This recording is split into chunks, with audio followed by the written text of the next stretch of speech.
El-Rufai was with Rotimi Ameachi, he never supported Tinubu until the 11th hour. Elder Oibe. The Executive Secretary of the Christian Association of Nigeria in 19 northern states and the FCT, Elder Sunday Oibe, has alleged that El-Rufai's comment about the Muslim ticket is to incite Nigerians against the Bola Ahmed Tinubu administration.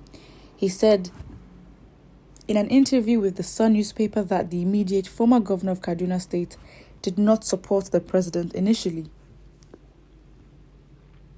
He stated that the president is smart in his choice by not choosing El-Rufai, whom he claimed supported former Minister of Transportation Rotimi Amechi during the APC primaries.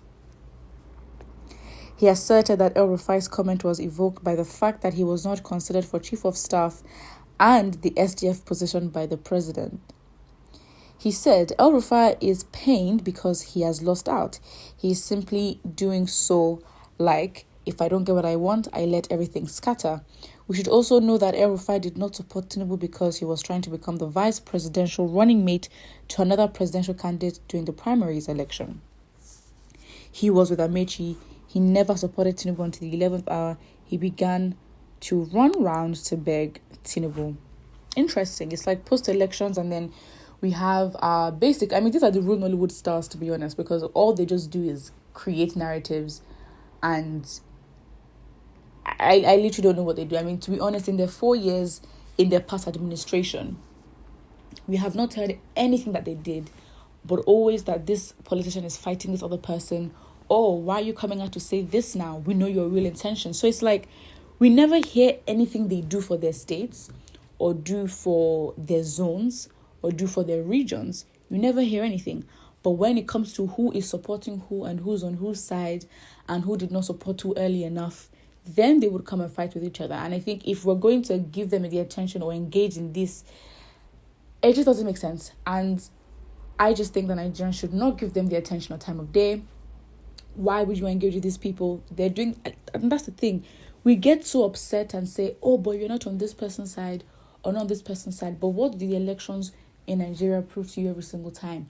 When they need to collaborate, they will collaborate. They will forget all the hurtful things or harsh things they said to each other, if they even meant it, because they could literally pretend to be fighting against each other and have dinner in their houses. But we as Nigerians choose to eat this up. The press also adds to it, where they feed this to us.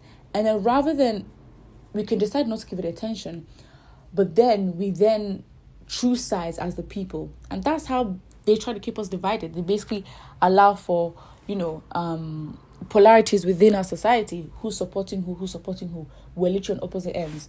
We love to cling on to a movement or an identity, or we belong to this, we belong to that. And it is very shameful, because the more we give them the attention, the more they feed us with this news, and the more they become relevant. Rather than, if we're going to engage as Nigerians, just hold them accountable to what they said every single time.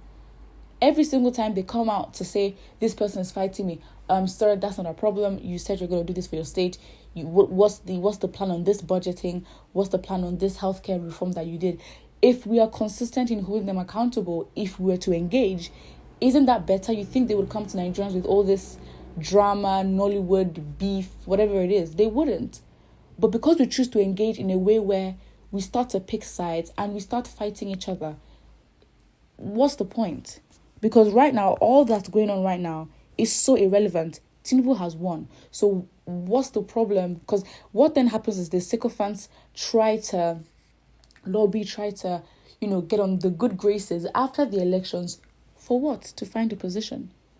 And so for someone to come out and then say, oh, by the way, why are you trying to lobby? Why are you pretending to be what you're not? I remember how you never supported Tinubu until the 11th hour. Like, who cares? Who cares? Because, as I said, if they need to collaborate or if they need to even sell Nigerians, they probably would. They really do not care. So as people, we should not engage in a way where we start to fight each other.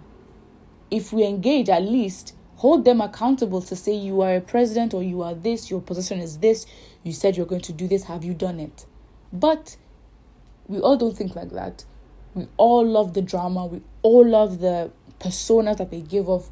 We love the aggression. We love, the fights. It's like it's never ending. And maybe because we choose to engage it, maybe we like the trash that we eat, you know. Because at some point, if you're not doing anything to fight it, then you must enjoy it. Let's look at the comments. Elrufai has achieved a lot in his political career. You guys should leave him alone. You see the problem? You see when people comment like this? What is our business with what he has achieved in his political career? I really don't see. And Elrufai is like, if you follow what Elrufai has done in the past, you then have people defending. That's the thing. We see what is wrong right in front of us, and we always defend it. President Tinubu should be mindful of Elrufai's treacherous nature. The president should keep him far from any sensitive position in his administration. It's like, if we keep having comments like this and we just fail to see how everything is literally so fake, and how the press especially are intentional to sell narratives to basically divide us and push us farther from each other, then we would see what's happening. The enemies of Nigerians will be disgraced one by one. Interesting, okay. You guys will be very shocked. This is not true. Elrufai is a very good party man. But that's the thing. It's like, why are you so... Because he's a good party man does not mean he's good in his position. He's not there to serve his party, is he? And I think because we just all have the impression of, oh, you know, because he's in this party, he must be loyal. So if he moves, how can he do that? We can get very sentimental. And it's just like, just hold the person accountable to their position. It's as simple as that. But because everyone's looking for a way to benefit themselves, to be honest, it's not surprising that our people will talk like this.